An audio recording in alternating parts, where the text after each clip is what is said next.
नमस्कार। आज हम इंटेलिजेंस यानी कि बुद्धि के बारे में पढ़ेंगे। इस टॉपिक से एसटेट, सीटेट, केवीएस के एग्जाम्स में 2 या 3 क्वेश्चन जरूर आते हैं।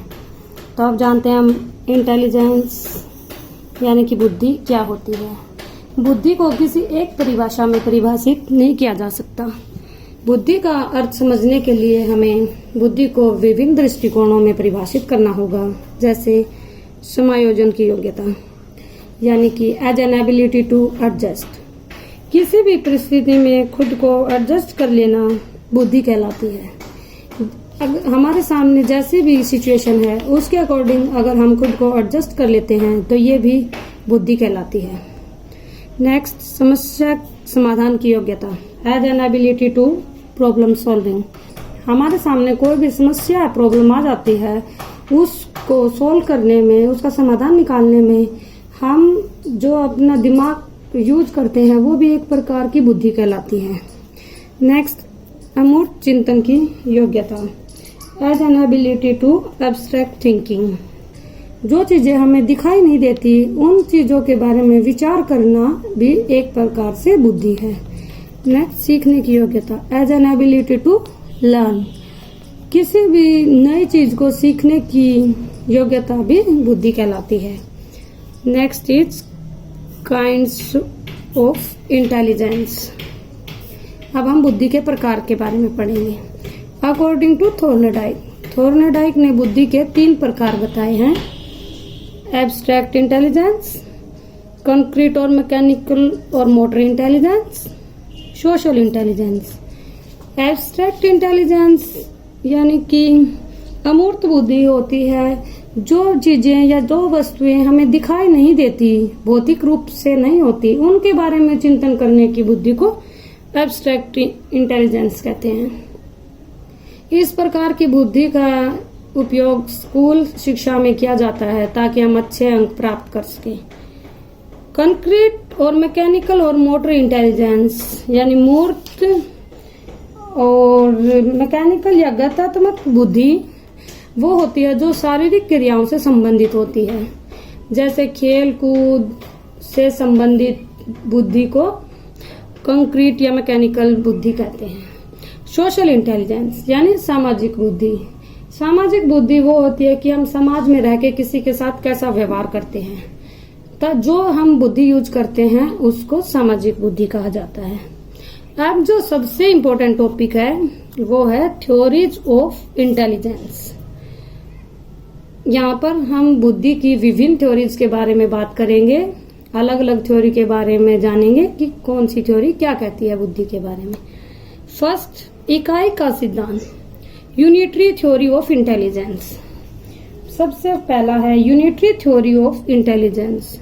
ये दिया है जॉनसन और स्टर्न ने। जॉनसन और स्टर्न ने सबसे पहले बताया कि बुद्धि का इकाई सिद्धांत, ये सबसे पुराना सिद्धांत है बुद्धि का। इसको संकाय सिद्धांत या फैकल्टी थ्योरी भी कहा जाता है। इस सिद्धांत में जॉनसन और स्टर्न ने बताया कि बुद्धि एकमात्र शक्ति होती है और उसमें उत्तम निर्णय लेने की योग्यता होती है। यानी कि जो बुद्धि सिर्फ और सिर्फ एक ही शक्ति होती है और जो हमारे जो भी काम आते हैं उस सब का निर्णय सिर्फ हम उसी से ले सकते हैं। समूह कारक सिद्धांत, group factor theory. Group factor theory के बारे में बताया है हमें थॉमसन ने। Group factor theory given by Thomson. न्यायादर्श नमूने का सिद्धांत भी कहा जाता है, यानी कि it is also called sampling theory. इसमें क्या, ये सहसंबंध तकनीक पर आधारित होती है। मीन्स कि अगर 2 विषय में आपस में सहसंबंध है तो वो बच्चा अपनी बुद्धि को दोनों विषय में यूज कर सकता है। जैसे कि कोई बच्चा अगर विज्ञान की शाखा जैसे रसायन विज्ञान, केमिस्ट्री में इंटेलिजेंस है तो फिजिक्स, बायोलॉजी, भौतिक विज्ञान, जीव विज्ञान में भी इंटेलिजेंट होगा। लेकिन अगर कोई बच्चा विज्ञान में इंटेलिजेंट है तो हम ये नहीं कह सकते कि वो बच्चा सामाजिक विज्ञान में भी इंटेलिजेंट होगा। तो ये सहसंबंध तकनीक पर आधारित है, क्योंकि रसायन विज्ञान, भौतिक विज्ञान सब साइंस की ब्रांच है। नेक्स्ट इज बहुकारक सिद्धांत, multi factor theory. Multi factor theory is given by Thorndike. Multi factor theory Thorndike के द्वारा दी गई है। थॉर्नडाइक ने बताया है कि बुद्धि के कई सिद्धांत होते हैं, एक या दो नहीं, बहुत सारे सिद्धांत होते हैं, और उनमें से कुछ सिद्धांत कॉमन होते हैं, साझे होते हैं, और कोई भी समस्या का निर्णय हम उन कॉमन जो कारक साझे होते हैं उनके अकॉर्डिंग लेते हैं। तो ये हुई मल्टी फैक्टर थ्योरी। द्विकारक सिद्धांत, two factor theory given by Spearman 1904। द्विकारक सिद्धांत स्पीयरमैन ने 1904 में दिया। उन्होंने बताया कि बुद्धि दो कारकों से मिलकर बनी है, जनरल फैक्टर और स्पेसिफिक फैक्टर। जनरल फैक्टर यानी सामान्य कारक, स्पेसिफिक फैक्टर यानी विशिष्ट कारक। जनरल फैक्टर जी जो कि सार्वभौमिक और जन्मजात होते हैं। स्पेसिफिक फैक्टर एस एक से अधिक हो सकते हैं, वातावरण से अर्जित होते हैं। तो इंडिविजुअल, किसी की भी इंडिविजुअल की परफॉर्मेंस हम कैसे चेक करेंगे? P is equal to G plus S, general factor plus specific factor. जैसे कि हमने बताया स्पेसिफिक फैक्टर एक से ज्यादा हो सकते हैं, तो हम इसको ऐसे भी लिख सकते हैं, P is equal to G plus S1, S2, S3 so on Sn। अब यहाँ से ये डायग्राम से देखिए, S1 specific factor 1, S2 specific factor 2, इन दोनों में जो कॉमन होता है उससे बनता है हमारा जनरल फैक्टर। नेक्स्ट है प्राइमरी मानसिक योग्यताओं का सिद्धांत, theory of primary mental abilities. This theory is given by Thurstone. Primary मानसिक योग्यताओं का सिद्धांत दिया है थ्रस्टन ने। थ्रस्टन ने बताया कि कारक विश्लेषण विधि की सहायता से हम कोई भी प्रॉब्लम सॉल्व कर सकते हैं। थ्रस्टन के अनुसार बुद्धि 7 प्राइमरी मानसिक योग्यताओं से मिलकर बनी है। 7 प्राइमरी मानसिक योग्यताओं से मिलकर बनी है। वो 7 प्राइमरी मानसिक योग्यताएं होती हैं: शाब्दिक या मौखिक कार्य, वर्बल कॉम्प्रिहेंशन, शाब्दिक या मौखिक कार्य, वर्बल कॉम्प्रिहेंशन, सांख्यिक योग्यता, न्यूमेरिकल एबिलिटी, प्रत्यक्षीकरण गति, परसेप्चुअल स्पीड, स्थान संबंधी योग्यता, स्पेशियल एबिलिटी, तर्क करना, रीजनिंग, सब परवाह, वर्ड फ्लुएंसी, स्मृति, मेमोरी। तो थ्रस्टन के अकॉर्डिंग बुद्धि इन 7 मानसिक योग्यताओं से मिलकर बनी है। कैले का बुद्धि सिद्धांत, कैलेस थ्योरी ऑफ इंटेलिजेंस। कैले के अकॉर्डिंग बुद्धि 5 मानसिक योग्यताओं से मिलकर बनी है, जबकि थ्रस्टन ने कहा बुद्धि 7 मानसिक योग्यताओं से बनी है।